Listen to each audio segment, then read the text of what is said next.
My name is Kevin Weaver, and I'm the President and CEO of The Warrior's Journey. I served in the United States Air Force from 1983 to 1987, and I also have two sons that are currently serving in the military. I've seen firsthand the unique challenges serving in the military creates for our warriors and their families.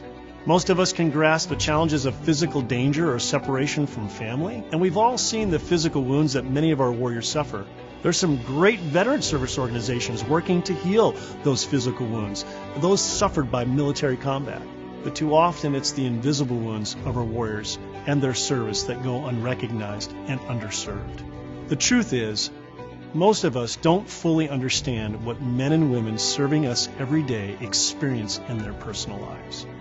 The Warrior's Journey has been working since 2016 to not only identify these invisible challenges, but to build strategic partnerships and new resources for healing those invisible wounds. We've had the privilege of working with thousands of warriors and literally saving thousands of lives. Those interactions have helped us identify what we think has been missing. Just about everyone recognizes our warriors face problems, from presidential State of the Unions to ongoing reports from the VA and the Department of Defense. And veteran suicide has come to the top as a huge issue. It's become an epidemic.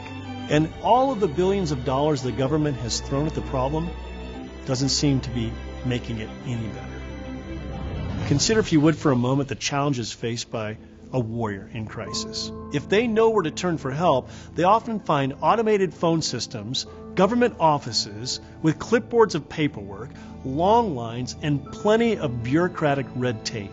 And if you're still in the military, there's the risk of admitting that you have a problem that might literally impact not only your job, but those they've promised to support. Most of our warriors have given up on the government for help. Should they decide to look for a nonprofit for assistance, they face another challenge. There's estimated to be over 40,000 veteran service organizations in the U.S. And not all of those organizations are credible or legitimate. So what's a warrior supposed to do? Just start Googling, studying their financial reports? Listen, in a moment of crisis, the last thing any of us wants to do is try and sort through charity websites to find someone who's credible to help. There's another problem. Talking to doctors, call center workers, and even well-meaning volunteers, that can leave a warrior feeling more isolated. Few people understand what they've seen. Few of these people really understand their culture.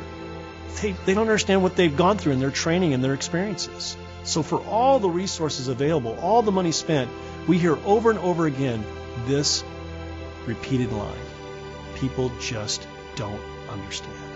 What our warriors need is someone they can trust. They often have that on the battlefield. They have a brother who fights beside them, who's prepared to sacrifice their own life for them. But when a warrior faces a personal challenge off the battlefield, there isn't always a person in the trenches beside them that they can turn to. That's why the Warrior's Journey has created its Warriors Helping Warriors approach. We're building a global community of vetted and trained connectors who can step in to help and guide a warrior in crisis toward the right help and the right resources at the right moment.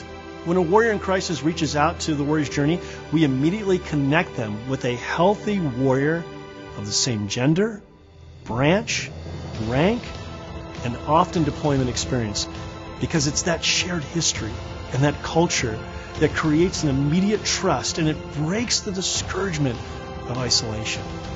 Our warrior connectors then work with TWJ to find the right resources through our network of accredited partner organizations.